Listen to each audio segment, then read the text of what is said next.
Shalom Bapak Ibu yang diberkati oleh Tuhan Yesus Kristus. Puji Tuhan, kembali lagi kita akan berjumpa dalam kasih Tuhan untuk belajar kebenaran firman Tuhan, untuk menguatkan kehidupan kita. Kita percaya bahwa kalau kita ada hari ini semua karena Tuhan. Amin. Kalau saya dan saudara masih hidup hingga detik ini karena kasih karunia, karena Tuhan begitu mengasihi, Tuhan begitu mencintai akan kehidupan kita.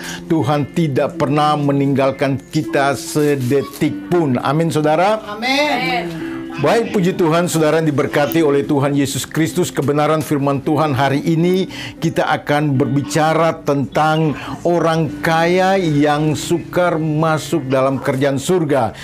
Ini akan saya buatkan live karena ada sebuah permintaan dari subscriber untuk bagaimana membicarakan tentang orang yang kaya sukar masuk ke dalam kerajaan surga. Itulah sebabnya saya ajak kita untuk membaca dalam kebenaran firman Tuhan yang diambil di dalam Lukas pasal yang ke-18.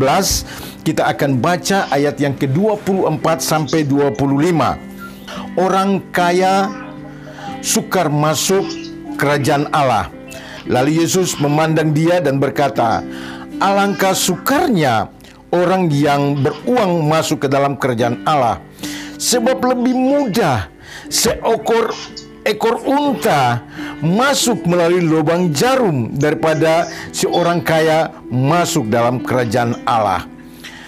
Saudara yang diberkati oleh Tuhan Yesus Kristus, hari ini kebenaran firman Tuhan yang luar biasa datang buat saya dan saudara, keluarga Yobel, bahkan semua orang yang sedang mendengarkan dan melihat tayangan ini. Saya percaya bahwa ini sebuah kebenaran yang langsung disampaikan oleh Tuhan Yesus karena hal ini penting sekali dalam kehidupan kita. Dikatakan bahwa orang kaya itu sukar masuk dalam kerajaan surga.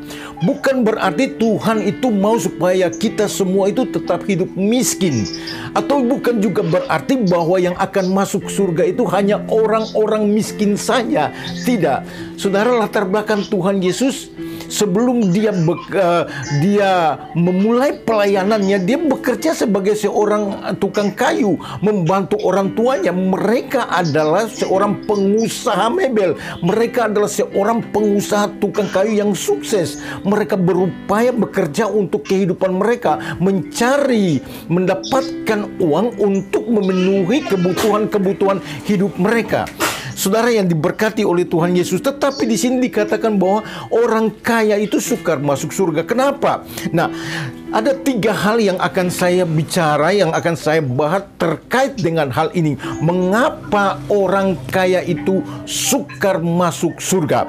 Hal yang pertama saya akan bicara lebih cepat saya buat keluarga Yobel, bahwa saya yakin Tuhan mau keluarga Yobel, saya dan saudara semua pendengar kita menjadi orang-orang yang kaya, orang-orang yang sukses. Tapi ingat baik-baik, orang kaya kenapa Tuhan bilang sukar masuk dalam kerajaan surga?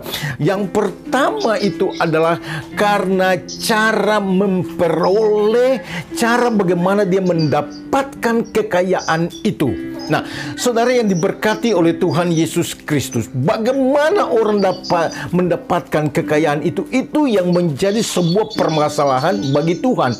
Bukan masalah kaya rayanya, bukan masalah banyak duitnya, tapi yang pertama bagaimana dia memperoleh. Ada orang yang mendapatkan kekayaan dengan cara-cara yang tidak halal.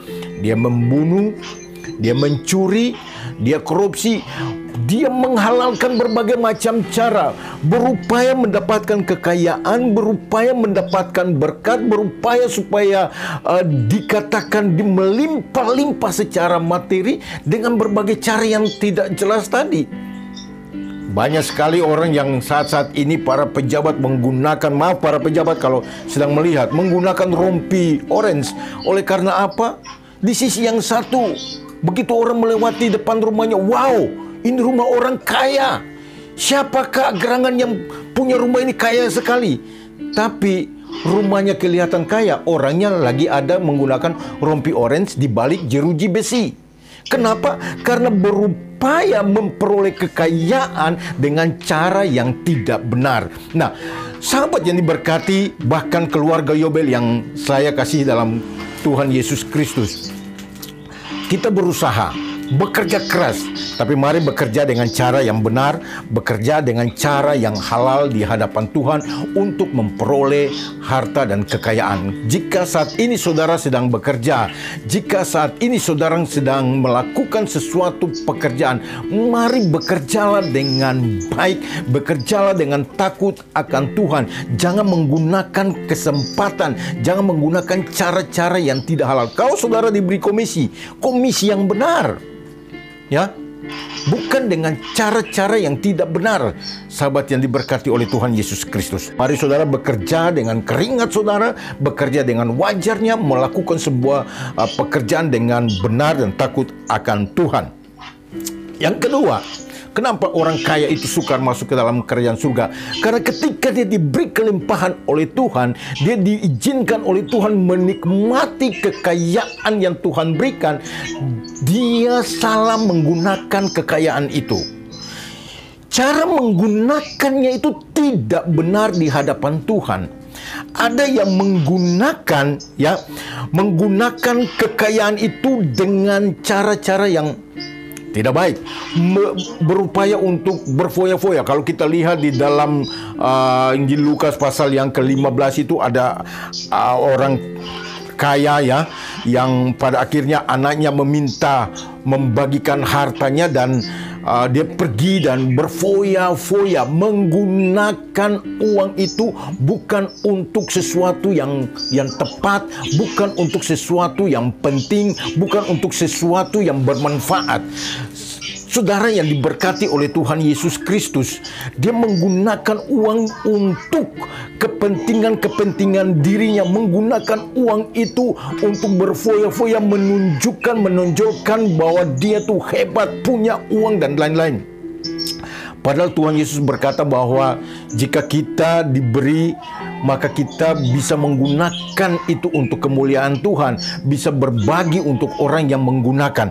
Nah, saudara yang diberkati, kenapa dia sukar masuk ke dalam kerajaan surga? Poin yang pertama tadi, oleh karena mendapatkan dengan cara yang tidak benar, dan yang kedua, menggunakan berkat yang Tuhan berikan itu dengan cara-cara juga yang tidak benar. Firman Tuhan katakan bahwa jangan memboroskan uang, menghabiskan uang itu kepada sesuatu yang tidak mengenyangkan atau sesuatu yang tidak bermanfaat, bukan pada kepentingan kebutuhan kita, tetapi kepada kepentingan yang tidak benar. Saudara yang diberkati, ketika ada yang menuliskan di kolom komentar bahwa Pak tolong menjelaskan ini, saya berjanji minggu yang lalu, oke, saya siap untuk akan menjelaskannya kepada saudara bagaimana menggunakan berkat Tuhan dengan baik dan benar. Saya percaya sahabat yang meminta ini, Anda akan diberkati oleh Tuhan, dan bagikan ini kepada saudara-saudaramu yang lain, bahwa jika saudara diberi kesempatan untuk menikmati berkat Tuhan, gunakanlah berkat Tuhan itu untuk kemuliaan nama Tuhan, bukan untuk hal yang lain.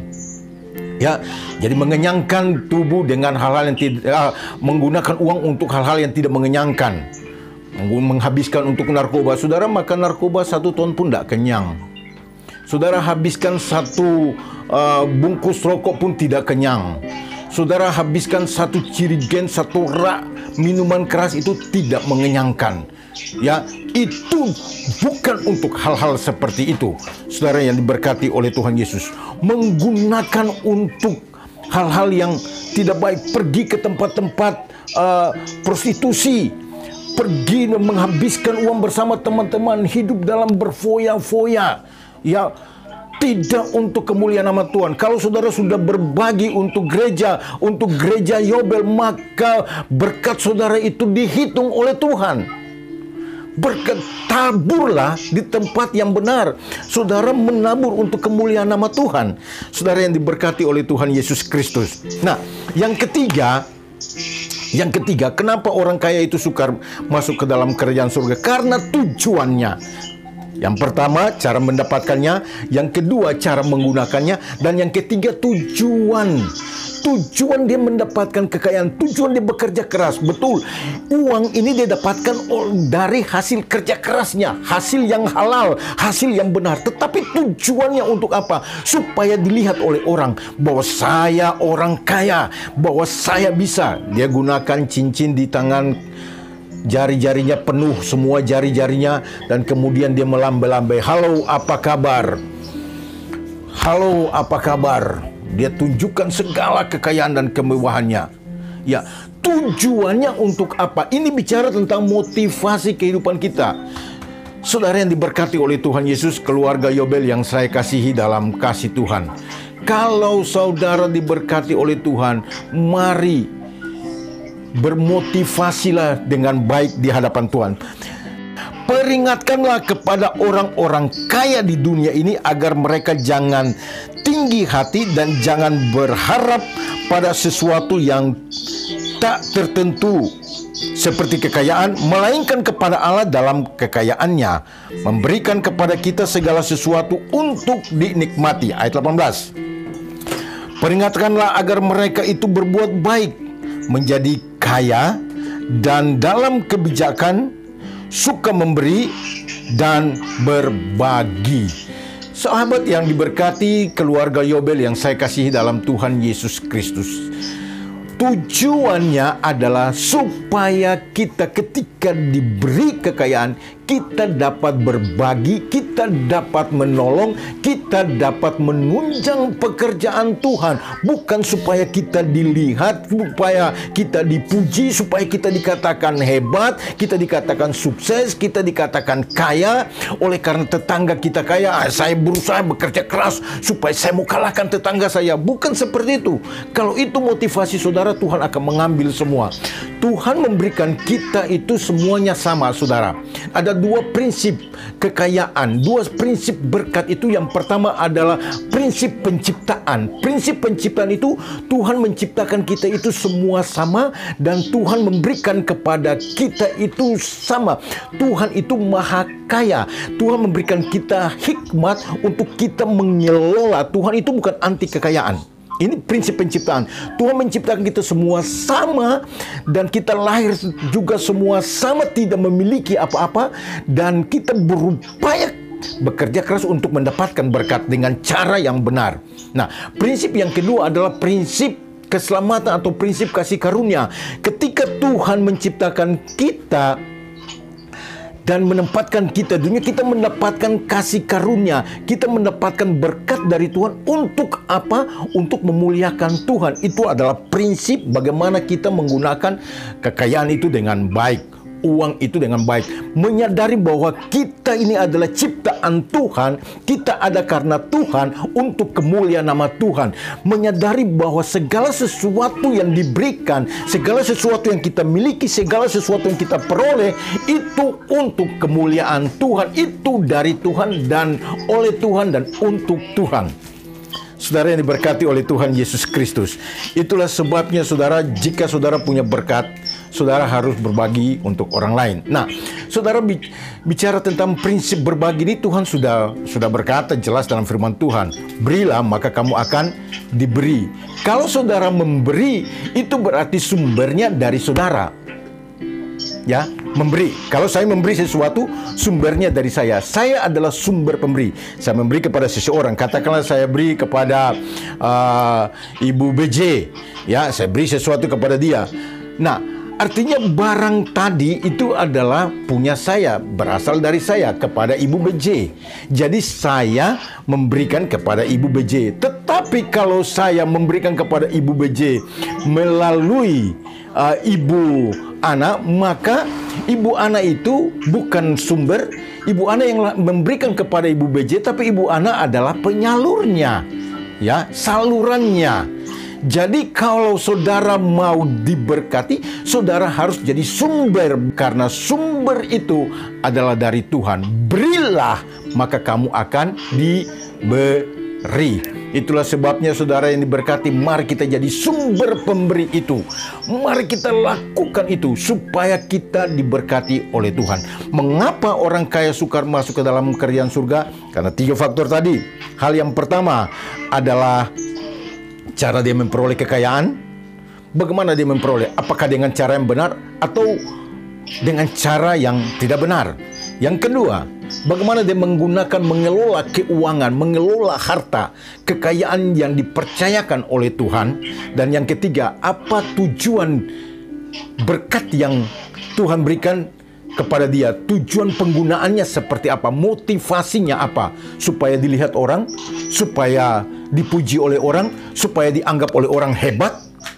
Saudara, jika saudara punya motivasi seperti ini, maka lebih mudah seekor unta masuk ke lubang jarum. Kita tahu unta itu binatang yang cukup besar. Ya, saya pernah naik unta, saudara.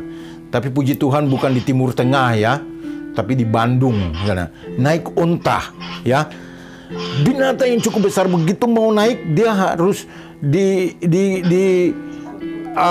buatkan oleh pawangnya itu sehingga dia harus duduk sampai ke bawah baru kita bisa naik. Kemudian dia berdiri dengan perlahan-lahan karena kita tidak bisa lompat naik ke atasnya, saudara. Itu binatang yang cukup besar. Sementara lubang jarum, jujur saudara, kalau nggak pakai kacamata, kadang-kala pakai pun nggak bisa. Saya masukin jarum ke dalam lubang. Itulah sebabnya waktu saya beli jarum, saya beli alatnya yang satu lagi untuk alat itu dimasukin lagi ke ada kawat ke dalam lubang jarum, baru kemudian benang itu dimasukin ke dalam alat itu. Jadi ada, kemudian pakai lagi kacamata. Jadi alat bantunya sudah cukup banyak. Jujur saya nggak bisa masukin itu benang dalam lubang jarum. Padahal benang itu cukup kecil.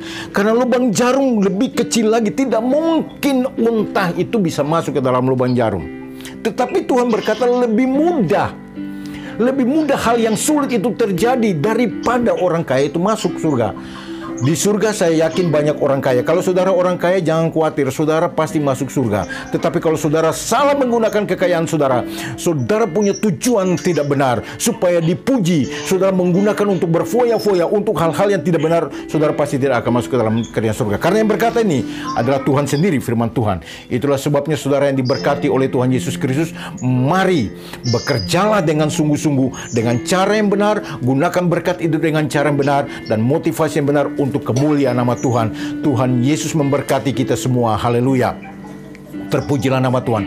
Saudara yang diberkati, keluarga Yobel, jemaat Yobel yang berada yang saat ini sedang melihat di mana saja saudara berada, saya akan berdoa buat saudara-saudara sekalian, untuk semua saudara pendengar yang sementara melihat YouTube ini, kiranya semua saudara pun diberkati. Mari kita tundukkan kepala dan saya akan berdoa buat kita semua. Mari kita berdoa. Tuhan, terima kasih buat kebenaran firman Tuhan hari ini yang Tuhan sudah berbicara bagi kami. Bagaimana betapa sulitnya orang kaya itu masuk ke dalam kerajaan surga, dan lebih mudah seekor unta masuk dalam lubang jarum. Sebuah ilustrasi yang Tuhan berikan bagi kami supaya kami berhati-hati dengan menggunakan, mengelola berkat yang Tuhan berikan bagi kami. Kalaupun itu banyak berkat yang Tuhan berikan, kami mau gunakan itu dengan baik dan benar di hadapan Tuhan. Kalaupun hanya sedikit berkat yang kami dapatkan, kami mau mengucap syukur dengan setiap berkat itu dan menggunakan dengan baik dan benar. Ajarkan kami untuk tahu mengucap syukur atas setiap berkat. Ajarkan kami untuk kami tahu menggunakan dengan baik, bukan bermotivasi untuk dipuji oleh orang lain. Kami tidak mau mencari nama, tetapi kami mau mencari kerajaan Allah dengan berkat kekayaan yang Tuhan berikan bagi kami. Berkatilah setiap kami ya Tuhan, di dalam nama Tuhan Yesus Kristus. Berkatilah keluarga Yobel di mana saja mereka berada, dengan kekayaan, kesehatan, dengan berkat-berkat yang melimpah. Juga semua para pendengar di mana saja berada, Tuhan memberkati. Di dalam nama Tuhan Yesus Kristus, hamba berdoa dan mengucap syukur buat kebenaran firman Tuhan. Haleluya, haleluya. Amin, amin, amin.